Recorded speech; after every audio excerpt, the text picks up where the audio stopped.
হ্যাঁ, আপনি যদি প্রতিদিন এরকম নিত্য নতুন আপডেট খবর জানতে চান তাহলে অবশ্যই আমাদের চ্যানেলটি সাবস্ক্রাইব করে রাখুন। সত্যের পথে নিয়ে সাথে আমরা আছি আপনার সাথে। সকল প্রবাসপ্রেমী ও মালয়েশিয়া গমনেচ্ছু ভাইদের জন্য আজকের বড় আপডেট।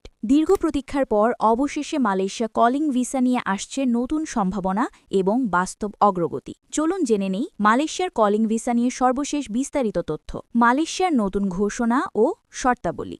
কুয়ালালামপুরে অবস্থিত বাংলাদেশ হাইকমিশন থেকে একটি গুরুত্বপূর্ণ নোটিশ জারি করা হয়েছে। নোটিশে বলা হয়েছে, মালয়েশিয়া সরকার বাংলাদেশি কর্মী প্রেরণের জন্য বেসরকারি রিক্রুটিং এজেন্সিগুলোর আবেদন গ্রহণ শুরু করেছে। এই আবেদন শুধুমাত্র তাদের জন্য যারা মালয়েশিয়া সরকারের দেয়া 10টি শর্ত পূরণ করতে সক্ষম। আবেদন প্রক্রিয়া ইতোমধ্যেই শুরু। এই নোটিশের পরপরই বাংলাদেশি বেশ কিছু এজেন্সি তাদের আবেদন প্রক্রিয়া শুরু করে দিয়েছে। নির্ভরযোগ্য সূত্রে জানা গেছে, ইতোমধ্যে প্রায় 200টি রিক্রুটিং এজেন্সি এই শর্ত অনুযায়ী ডকুমেন্ট সাবমিট করেছে মালয়েশিয়া হাইকমিশনে। এই আবেদন প্রক্রিয়া চলবে চলতি নভেম্বর মাসের 15 তারিখ পর্যন্ত। তারপর আবেদন যাচাই বাছাই শেষে মালয়েশিয়া সরকার ও বাংলাদেশ হাইকমিশন যৌথভাবে অনুমোদিত এজেন্সি তালিকা প্রকাশ করবে। অনুমোদিত এজেন্সির নাম কোথায় পাবেন? অনুমোদন পাওয়া এজেন্সিগুলোর নাম FWCMS সিস্টেমে অনলাইনে প্রকাশ করা হবে। এছাড়াও মালয়েশিয়া ও বাংলাদেশ সরকারের অফিসিয়াল ওয়েবসাইটে রিক্রুটিং এজেন্সিগুলোর নাম এবং তাদের লাইসেন্স নম্বর সহ বিস্তারিত তথ্য দেখা যাবে।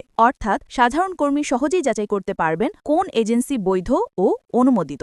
এতে প্রতারিত হওয়ার ঝুঁকি অনেক কমে যাবে এবং পুরো প্রক্রিয়াটি আরও স্বচ্ছ হবে বলে আশা করা হচ্ছে। এই শর্তগুলোর মধ্যে অন্যতম কিছু হল, রিক্রুটিং এজেন্সির গত 5 বছরের মধ্যে অন্তত 3টি দেশে 3000 কর্মী পাঠানোর রেকর্ড থাকতে হবে। এজেন্সির নিজস্ব অফিস স্পেস ন্যূনতম 10,000 স্কয়ার ফিট হতে হবে। এজেন্সির বৈধ লাইসেন্স ও BOESL অনুমোদনপত্র থাকতে হবে। কর্মী ব্যবস্থাপনায় রেজিস্ট্রেশন ও FWCMS সিস্টেমে দক্ষতা থাকতে হবে। নিয়মিত অডিট রিপোর্ট, ইনভেস্টর ব্যাকগ্রাউন্ড ও অভিজ্ঞতা সনদপত্র জমা দিতে হবে। পূর্বে কোনো মানব পাচার বা অনিয়মের অভিযোগ থাকলে সেই এজেন্সি আবেদন করতে পারবে না। মালয়েশিয়া হাইকমিশন ও বাংলাদেশ হাইকমিশন উভয়ের অনুমোদনপত্র লাগবে। রিক্রুটিং অফিসে পর্যাপ্ত জনবল ও ম্যানেজমেন্ট টিম থাকতে হবে। প্রত্যেক এজেন্সিকে একটি আর্থিক গ্যারান্টি সিকিউরিটি জমা দিতে হবে এবং সবচেয়ে গুরুত্বপূর্ণ, সমস্ত ডকুমেন্ট FWCMS অনলাইন সিস্টেমে সাবমিট করতে হবে। এজেন্সিদের প্রতিক্রিয়া ও মতামত। তবে মালয়েশিয়ার দেয়া এই কঠোর 10টি শর্ত নিয়ে অনেক বাংলাদেশি এজেন্সি